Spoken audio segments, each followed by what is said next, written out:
Hello there. I am glad you can make it today. We are in two different books of the Bible that tell the same story today.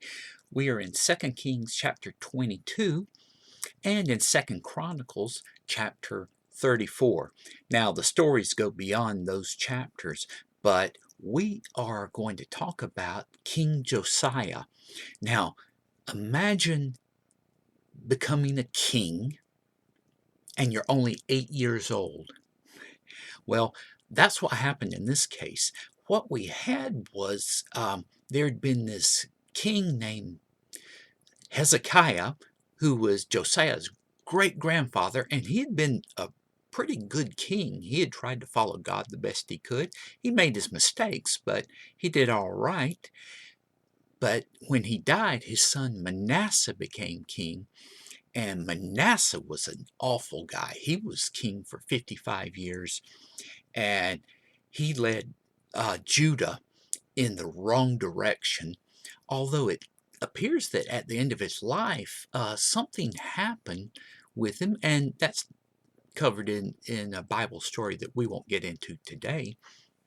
And that he started to turn around, but the damage had been done, and God had already decided that Judah was going to get wiped out, and there was nothing that was going to change his mind at this point.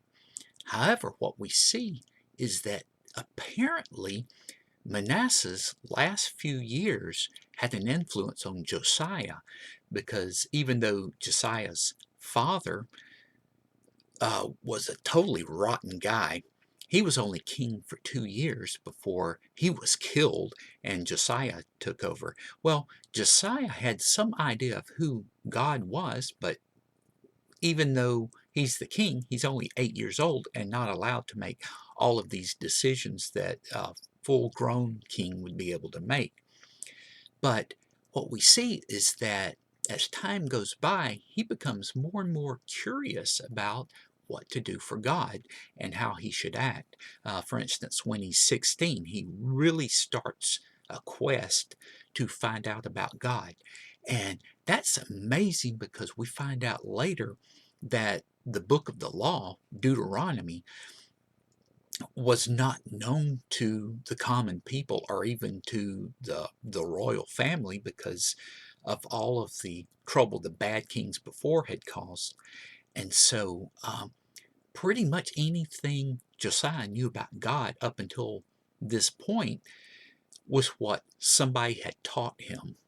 Somebody had told him something. And that's a lesson to us that we need to learn what we can about the Bible and about what God has to say for us, because what if there isn't a Bible that we can go to? We need to have as much of this in our heads as we can. So anyway, Josiah has shown this. He's 16 years old. He's showing this desire to learn about God. Well, when he hits 20 years old, he's now considered fully grown and able to make decisions. And so you see him immediately start ordering all of these idols and special places, altars, all that kind of thing to be destroyed and wiped out of Judah. And this is something he goes at with particular zeal. And that just means that if it's not something for the real God, it's out. And so he has all of these things destroyed, and he is making great progress. Now, one of the things that happens that helps in all of this is that Judah had been kind of under the control of this great empire called Assyria. And you may remember that the Assyrians were the ones who had taken off the people of Israel, the northern kingdom. Well, the Assyrians were now in trouble fighting against the Babylonians and the Medes on their eastern side, and they didn't have a whole lot of time to fool with these small countries like Judah. And so um, Josiah was able to start moving into and taking over parts of what had been Israel, the northern kingdom, or what had originally all been part of greater Israel.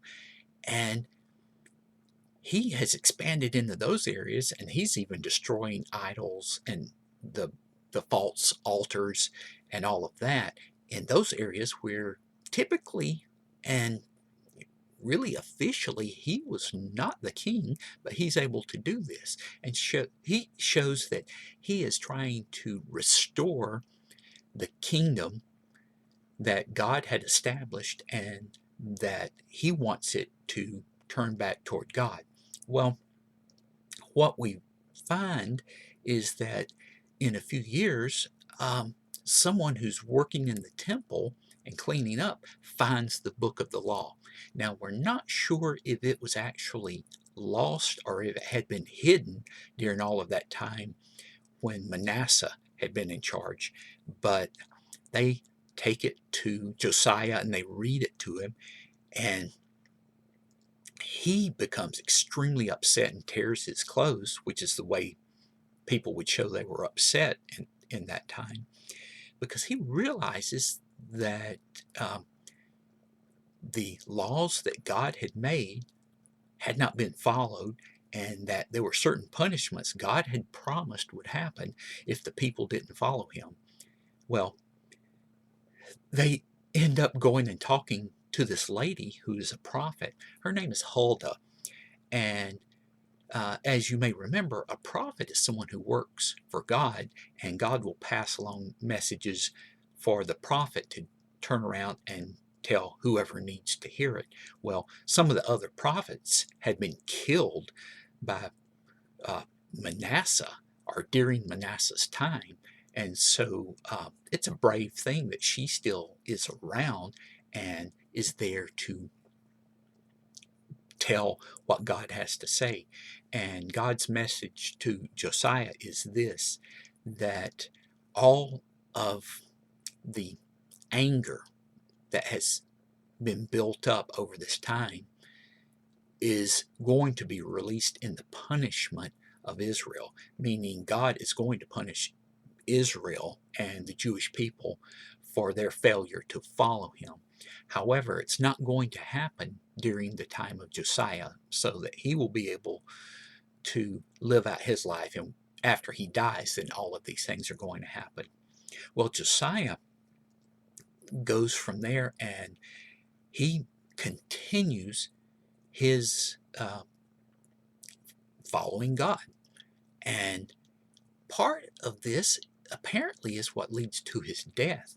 Now, the Assyrians, as I mentioned, were fighting against the Babylonians, or they were losing, but they had friends with the Egyptians, and the Egyptian Pharaoh took his army and he was headed toward Assyria to help them fight the Babylonians. Well, by this time, Josiah had taken over much of what had been Israel, and that meant the Egyptians were going to have to go right through the territory that Josiah now controlled. And so Josiah marches his army out there. And there are differences of opinion on what was happening. Some people say that, well, Josiah did not like the Assyrians, so he was trying to help the Babylonians by stopping the Egyptians from helping the Assyrians. Okay? Other people say that Josiah went out to stop the Egyptians, even though um, this showed a lack of faith in God, because he's trying to stop the Egyptians himself.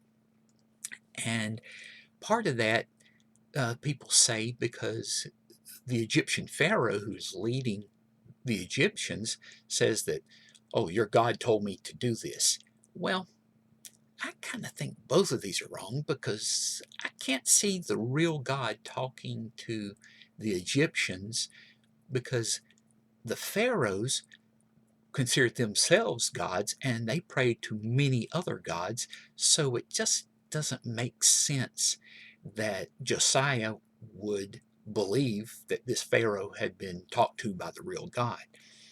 And the other bit of this, okay, maybe he was wanting to show the Babylonians that he was sort of on their side, but I really don't think that. I think his idea was that he was out to restore Israel in all its glory and to expand it to what it had been historically. And part of that meant you do not let foreign armies march through your territory. Well, as a result of this, during the battle, Josiah is mortally wounded, meaning that he is not outright killed, but he's going to die from his wounds. And that is, in fact, what happens. They take him back to Jerusalem, and he ends up dying and is buried.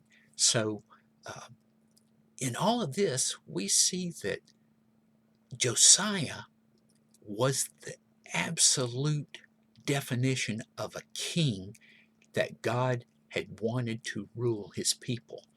The only problem was it came too late to save the people from being punished, because before Josiah, many, if not most of the people were following false gods, and after Josiah, they turned right back to it. And I'll say most of them, not all of them, of course. So the punishment of God is going to come, but it has been delayed by the righteousness of one man. So part of the lesson we get from this is that when God has determined to do something, it will be done. However, if we try our best to be righteous, we try our best to follow God, then God may adjust things, and that may allow time for more people to be blessed by our actions, as well as being blessed by what God can do for them and the knowledge of God can do for them. All right, with that, I'm going to let you go. Today's tie, I've worn this one showing the little boy, because we think of Josiah as being the boy king, but while he was a good boy, he was a great man, and we could do well to follow in his example. All right, I hope you will be back next time as we wrap up what happens to Judah. See you then. Bye.